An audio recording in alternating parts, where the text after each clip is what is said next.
সম্মানিত সভাপতি, উপস্থিত সকল সম্মানিত নেতৃবৃন্দ, সুধীবৃন্দ, সাংবাদিক বন্ধুগণ, আসসালামু আলাইকুম। আজকে কল্যাণ রাষ্ট্রের ভাবনায়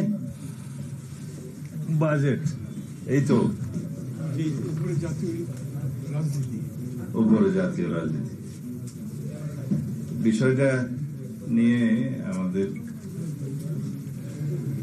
বক্তাগণ খুব বিশদভাবে আলোচনা করেছেন। আমি খুব মনোযোগ দিয়ে শুনেছি, কারণ আমার সবসময় জানার একটা আগ্রহ থাকে।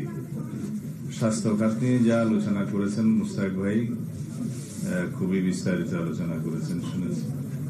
আর অন্যান্য বিষয়ে যে সমস্ত বক্তাগণ কথা বলেছেন সবই পরিধানযোগ্য।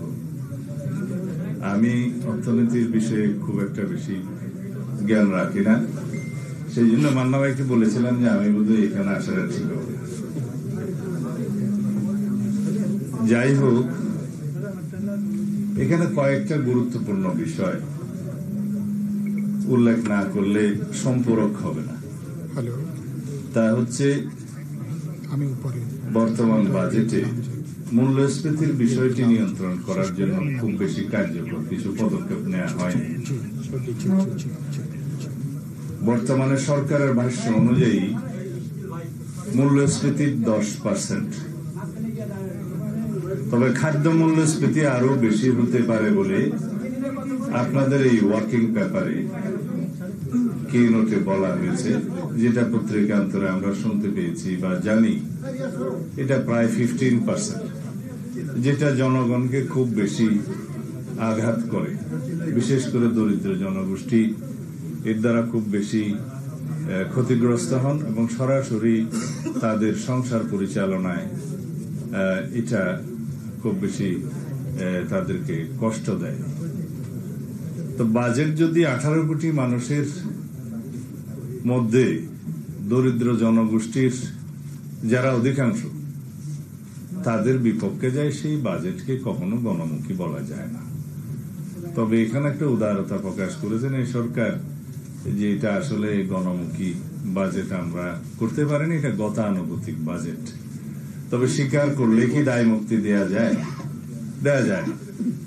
10 মাস যথেষ্ট সময় একটা বাজেট প্রণয়নের জন্য।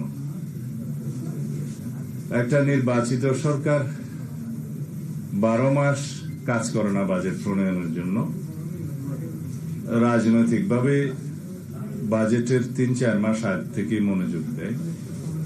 তার আগ পর্যন্ত যে সরকারের স্ট্রাকচার থাকে, ব্যুরোক্রেসি থাকে, তারা বাজেট অনুবিভাগ, অর্থ বিভাগ এবং অন্যান্য বিভাগ যারা কাজ করে তারা এগুলো ব্যুরোক্রেটিক ওয়েতে প্রিপেয়ার করে। সেটা আমার সরকার পরিচালনা, বিরোধী দলে, সংসদে আমার অভিজ্ঞতা আমাকে তাই বলে। কিন্তু নীতি নির্ধারণের সিদ্ধান্ত যদি রাজনৈতিক পর্যায় থেকে না যায়, ব্যুরোক্রেটিক পর্যায় থেকে কখনো জনগণের পক্ষে বাজেট আসে না। কেন্দ্রে বসে, সংসদে বসে যে সিদ্ধান্ত রাজনীতিবিদগণ নেন, তার প্রতিটি পদক্ষেপ প্রান্তিক জনগোষ্ঠীর, পেরিফেরিয়াল এরিয়াতে যে বিধবা মহিলা বসে আছে তাকেও এফেক্ট করে। কেরোসিনের মূল্য 1 টাকা কমলো কি কমলো না, সেটা ঢাকার ধনিক শ্রেণী বা মধ্যবিত্ত শ্রেণীকে হয়তো খুব বেশি আহত করবে না, কিন্তু যে প্রদীপের আলোয় সংসার চালায়, সন্ধ্যা হতে হতেই যে তার নাওয়া খাওয়া সব সমাপ্ত করে নিদ্রা যায়, আর একটু প্রদীপ জ্বালালে কেরোসিন বেশি লাগবে বলে তাকে আহত করে। সেই জন্য যে কোনো সিদ্ধান্ত বাজেটের রাজনৈতিকভাবে এমন ভাবে নিতে হয় যেন সকল জনগোষ্ঠীর কাছে সেটা গ্রহণযোগ্য হবে, কাউকে আহতও করবে না, কাউকে অতিরিক্ত বেনিফিটও দেবে না। তো সেই রকম একটি কল্যাণ বাজেট করার জন্য আমাদেরকে হয়তো আরো অনেক বেশি সংস্কারের মধ্য দিয়ে যেতে হবে। এবং সেই সংস্কারের জন্য সবচেয়ে গুরুত্বপূর্ণ, আমার কথাটা আপনার প্রাসঙ্গিক লাগবে কিনা আপনাদের আমি জানি না, তা হচ্ছে ন্যাশনাল একটা করাপশনের মধ্য দিয়ে মানি ফিলফারেজ এবং সাইফুন হওয়ার যে কারবার বিগত ফ্যাসিস্ট রেজিমের সময় স্টাবলিশড হয়ে গেছিল, এগুলো জনগণেরই টাকা, এইগুলো বাজেটকে সমৃদ্ধ করত, এগুলো সোশ্যাল সিকিউরিটি নেটওয়ার্ককে বাড়াতে পারত, তাদের সাহায্যের পরিমাণটা বাড়তে পারত, আমাদের শিক্ষা খাতকে স্ফীত করতে পারত এবং আমাদের স্বাস্থ্য খাতকে আরো বেশি বড় করতে পারত এবং সেইটার বেনিফিটটা আমাদের সকল জনগোষ্ঠী পেত। আমরা বলছি যে সবার জন্য স্বাস্থ্য আমরা নিশ্চিত করব, জাতীয় স্বাস্থ্য নীতি প্রণয়ন করব, আমাদের 31 দফায় আছে যে জিডিপির ৫% আমরা সেখানে বরাদ্দ করার চেষ্টা করব, আমাদের কমিটমেন্ট আছে। শিক্ষা খাতে কিভাবে আমরা জিডিপির 5% বরাদ্দ করার জন্য আমাদের কমিটমেন্ট আছে। সেগুলো কোত্থেকে আসবে? অর্থনৈতিক শক্ত ভিত্তি থাকলেই তো আসবে। তো যদি অর্থনীতিকে এইভাবে ডাই ডাউন করেছে যারা, সেটাকে যদি আমরা পুনরুদ্ধারের জন্য সক্রিয় হই, চেষ্টা করি এবং উদ্ধার করতে পারি, নিদান পক্ষে ফিলফারেজ এবং সাইফোনিং কমাতে পারি বা বন্ধ করতে পারি, তাহলেই তো আমাদের অর্থনীতি সমৃদ্ধ হবে এবং আমরা জনগণের কল্যাণে সেরকম বাজেট প্রণয়ন করতে পারবো। এগুলো এমনি আমি আপনাদের সামনে বলছি তা নয়, এগুলো তথ্যভিত্তিক। দেবপ্রিয় ভট্টাচার্য আমাদের সম্মানিত বাংলাদেশের একজন প্রথিতযশা অর্থনীতিবিদ, তার নেতৃত্বে হোয়াইট পেপার সেল গঠন করা হয়েছিল, কমিশন গঠন করা হয়েছিল। তিনি যে রিপোর্টটি প্রদান করেছেন, সেই রিপোর্টের যে এক্সিকিউটিভ সামারি, সেটাতে আপনারা দেখবেন যে এটা অবশ্য ইংরেজিতে লেখা হয়েছে, ওনারা বাংলা করবেন বলে আমাকে প্রতিশ্রুতি দিয়েছেন যাতে সবাই পড়তে পারে বাংলাদেশে। এটা এমনিতে বোধহয় 385 পৃষ্ঠার মতো রিপোর্ট, বাট এক্সিকিউটিভ সামার এটা 9-10 পৃষ্ঠার মতো হবে। তো আমি মোটামুটি দেখেছি, তাতে বলা হয়েছে বাংলাদেশের যে ট্যাক্স মওকুফের ক্ষেত্রে যে অনিয়ম করা হয়েছে, সেটার যদি অর্ধেকও করা হতো, যেই টাকা বেঁচে যেত যাতে, তা দিয়ে আমাদের শিক্ষা এবং স্বাস্থ্য খাতের বাজেট আরো 2 গুণ 3 গুণ করা যেত। এটা হচ্ছে একটা প্রথম প্যারাগ্রাফের কথা তার এক্সিকিউটিভ সামারিতে।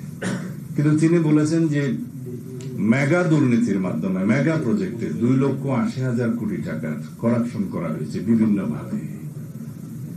তিনি বলেছেন যে সমস্ত রাজনৈতিক বিবেচনায় ঋণ দেয়া হয়েছে ব্যাংকিং সেক্টর থেকে, যেগুলো আর উদ্ধার হয়নি, তা দিয়ে 24টি পদ্মা সেতু করা যেত। এবং বলেছেন সেই ফ্যাসিস্ট সরকার যাওয়ার পর্যন্ত 4 লক্ষ কোটি টাকা খেলাপি ঋণ রেখে দেওয়া হয়েছে, যা কোনোদিনই আদায় হবে না। এটার পরিমাণ বাস্তব পক্ষে আরো বেশি।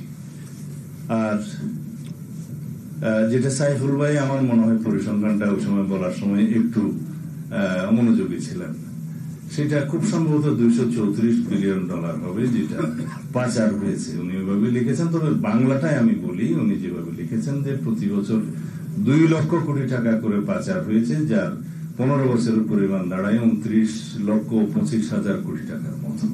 তো যেহেতু আমরা টাকার হিসাবটা আমরা এখানে সবাই ইজিলি বুঝবো, সেজন্য বলি, কারণ গ্রামের মানুষ $বিলিয়ন এটা পরিবর্তন কিভাবে কনভার্ট করবে জানে না, এইটাই বোধহয় সোজা। তা আমি আপনাদের সবাইকে অনুরোধ করব, যারা ইতিমধ্যে পড়েছেন ভালো, আর যারা পড়ে না তারা কষ্ট করে, এটা ওয়েবসাইটে পাওয়া যায়, দেখে নেবেন কষ্ট হলেও। এটা হচ্ছে বিগত 15 বছরের আওয়ামী দুর্নীতির একটা সংক্ষিপ্ত ইতিহাস। আমরা যাদের বিরুদ্ধে কথা বলবো, যাদের এই অতীত ইতিহাসকে জাতির সামনে তুলে ধরে নতুন করে আমরা আবার আমাদের ভবিষ্যৎ বিনির্মাণ করতে চাইব, আমাদের আগামী প্রজন্মের জন্য সুন্দর আগামী বাংলাদেশ রেখে দিতে চাইব, তাদের জন্য এটা জানা দরকার আছে। এবং তাহলে পরে আমরা এই ইতিহাসকে ভবিষ্যতের ইতিহাসের মধ্যে জায়গা দেব না। অনেক সময় ইতিহাসের মধ্যেই ভবিষ্যতের শিকড় লুকায়িত থাকে, সেটা ভালো ইতিহাস। কিন্তু এই সমস্ত ইতিহাসের থেকে আমাদের শিক্ষা নিয়ে আমাদের ভবিষ্যৎকে বিনির্মাণ করতে হয় বলেই এই খারাপ ইতিহাসটাও পড়তে হবে, যে কি হয়েছিল আমাদের ন্যাশনের উপরে, আমাদের অর্থনীতির উপরে। একটা ফ্যাসিস্ট সরকার জাতিকে কিভাবে ধ্বংস করে, জাতির অর্থনীতিকে কিভাবে ধ্বংস করে, জাতির সমস্ত প্রতিষ্ঠানগুলোকে কিভাবে করাপ্ট করে, পলিউটেড করে, ধ্বংস করে সেই জাতিকে এমন একটি অধম জাতিতে পরিণত করে, সেই ইতিহাসটা আমাদের জানতে হবে। ব্রিটিশরা ইস্ট ইন্ডিয়া কোম্পানির মধ্য দিয়ে এই ভূখণ্ডকে দখল করলেও 200 বছরে যে পরিমাণ অর্থনৈতিক লুটপাট তারা করেছে, সেটার একটা বক্তৃতা আমি শুনেছিলাম ভারতীয় একজন বিশিষ্ট রাজনীতিবিদ, আমি নাম এখানে নিতে চাই না, ইনি একজন অক্সফোর্ড ফেলো এবং ওইখানে এই বক্তৃতা দিয়েছেন। তার চাইতে বহু গুণ বেশি লুটপাট করেছে বিগত 15 বছরে শেখ হাসিনার ফ্যাসিস্ট রেজিম। এইটুকু শুধু বলতে পারি। এনিওয়ে, বাজেটের উপর তো কোনো কথাই বললাম না। যাই হোক, রাজস্ব খাতের যে ব্যয়, আমি প্রথম দিন বাজেটটা একটু দেখেছিলাম পত্রিকার সমালোচনাটা। রাজস্ব খাতের যে ব্যয়টা ওখানে নির্ধারণ করা হয়েছে, দেখলাম উন্নয়ন বাজেট, কোন একটা পত্রিকা দেখলাম ঠিক এইভাবে কম্পারেটিভ একটা স্টেটমেন্টের মতো করে দিয়েছে। উন্নয়ন বাজেটের পরিমাণ তার অর্ধেকের কাছাকাছি। যে সমস্ত রাষ্ট্রে রাজস্ব খরচের পরিমাণ উন্নয়ন বাজেটের চাইতে ডবল, সেই জায়গায় উন্নয়ন কিভাবে হবে নিশ্চয়ই প্রশ্নবিদ্ধ। সেই উন্নয়ন বাজেটটা তখন পরনির্ভরশীল হয়, ঋণ নির্ভর হয়, ব্যাংকিং খাত থেকে লোনটা নিতে হয়, সঞ্চয়পত্র বিক্রি করে গভর্নমেন্টকে লোন নিতে হয়। এটা বলা হয় banking and non banking financial সেক্টরের উপরে ডিপেন্ডেন্ট একটা বাজেট হয় এবং ফরেন লোন নির্ভর হয়। এই নির্ভরতা আমরা যতদিন কমাতে না পারবো, কাটাতে না পারবো, ততদিন পর্যন্ত আমাদের নিজস্ব অর্থনীতির উপরে ভিত্তি করে উন্নয়ন বাজেট প্রণয়নের আমাদের প্রচেষ্টা সফল হবে না। এটার জন্য আমাদের কমিটমেন্ট লাগবে এবং অর্থনীতির শক্ত ভিত্তি রচনার জন্য আয়কর সেক্টরে, রাজস্ব আহরণের সেক্টরে আমাদেরকে খুব বেশি অনেস্টি বজায় রাখতে হবে। এর বেশি বললে বোধহয় আবার সমালোচনা হবে। কারণ আমরা যারা যারা ট্যাক্স দিই, তারা আমরা জানি যে ট্যাক্স আমরা দিতে চাই, কিন্তু ট্যাক্স অফিসের কারণে আমরা সঠিকভাবে ট্যাক্স দিতে পারি না। এর বেশি বোধহয় খোলাসা করলে অসুবিধা হবে। যাই হোক, আমরা যদি সর্বক্ষেত্রে আমাদের সততা প্রতিষ্ঠা করতে পারি, দেশপ্রেমকে যদি আমরা প্রায়োরিটি দিতে পারি, তাহলে আমরা একদিন সেই জায়গায় যাব ইনশাআল্লাহ। আর করমুক্ত আয় সীমা আর একটু বাড়ানো দরকার। এটা যেহেতু এখনো বাজেটটা পাশ হয়নি, 22 তারিখে বোধহয় পাশ হওয়ার কথা, এটা উপদেষ্টা পরিষদে আলোচনার মধ্য দিয়ে হবে। কারণ জবাবদিহিতা তো খুব একটা নাই এই সরকারের, প্রয়োজনও পড়ে না বোধহয় ইদানিং আচার আচরণে, তাই আমার মনে হচ্ছে। তো সেই জন্য উপদেষ্টা পরিষদকেই অনুরোধ করব, করমুক্ত আয় সীমাটা অন্তত পক্ষে আরো একটু বাড়ানো দরকার। এখন 3.5 লাখ আছে, সেটা কমপক্ষে 4 লাখ করা দরকার কমপক্ষে। কারণ এখানে একটা হিসাব দেখানো হয়েছে, যার বেতন 30,000 সে মোটামুটি দরিদ্র বলা যায়, যাদের মাসিক আয় 30,000, তাদের হিসাব করলেও সেটা 3,60,000 হয়। তাকেও এই ট্যাক্স নেটার আওতায় আসতে হবে। তো সেটা ভালো হবে না, যেহেতু মূল্যস্ফীতি আছে, মুদ্রাস্ফীতি আছে, সেই জন্য প্রতি বছর কিছু কিছু এইভাবে করমুক্ত আয় সীমা বাড়ানো দরকার বলে আমরা যৌক্তিকভাবে মনে করি। সেটা দরকার, আমার মনে হয় উপদেষ্টা পরিষদ বিবেচনা করতে পারে। আর সোশ্যাল সিকিউরিটি নেট পরিধিও বাড়ানো দরকার এবং সাহায্যের পরিমাণটাও বাড়ানো দরকার। যে পরিমাণে টাকার অবমূল্যায়ন হয়েছে, যে পরিমাণে ডলারের সাথে টাকার মূল্য কমেছে, যে পরিমাণে আমাদের আমদানি নির্ভরতা আছে, সবকিছু দরিদ্র জনগোষ্ঠীকে খুব বেশি ক্ষতিগ্রস্ত করবে। তো সেই জন্য প্রথম ক্ষতিগ্রস্ত জনগোষ্ঠী হচ্ছে যাদেরকে এই সোশ্যাল সিকিউরিটি নেটের মধ্যে থাকতে হয় তারা। সুতরাং তাদের ভাতাটা আরো একটু বাড়ানো দরকার। আর জ্বালানি যে আমদানি নির্ভরতা বিগত সরকারের সময় পরিকল্পিতভাবে করা হয়েছে, আমাদের এখানে যে এক্সপ্লোর করা বা নিজস্বভাবে গ্যাস তেল আহরণ করার সমস্ত প্রক্রিয়াকে দীর্ঘায়িত করে বা বাধাগ্রস্ত করে কিছু কিছু অলিগার্ক গোষ্ঠীকে সুবিধা দেওয়ার জন্য আমদানি নির্ভরতাকে প্রধান রাষ্ট্রীয় নীতি হিসেবে ধরা হয়েছিল। সেই আমদানি নির্ভরতার ক্ষেত্রে দেখা গেছে সেই সমস্ত দেশে যদি কোন রকমের টার্ময়েল অবস্থা হয়, তখন সেই গ্যাসের এবং তেলের মূল্য এত বেশি বাড়ে, যেমন ইউক্রেন যুদ্ধের সময় সেটা আমরা ভুগেছি, এবং সেই মূল্য বৃদ্ধির কারণে আমাদের দেশে কিভাবে ক্ষতিগ্রস্ত হয়, এমনকি সরবরাহ ব্যবস্থাও অনিশ্চিত হয়ে যায়।